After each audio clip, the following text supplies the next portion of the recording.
2 habitaciones y a 300 metros del casco urbano de Lugo. Te apuesto lo que quieras a que este piso es único.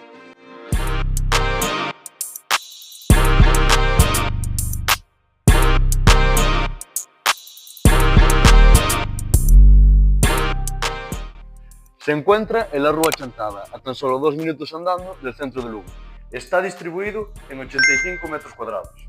Este es el dormitorio principal, con armario empotrado y baño en suite. Justo al lado tenemos el otro dormitorio y el baño principal de la casa. Su amplia cocina está totalmente equipada, con múltiples lugares de almacenamiento y acabados de madera. Cuenta con una zona de lavandería, algo práctico e inusual en este tipo de pisos. El espacio más importante de esta casa es su gran salón comedor.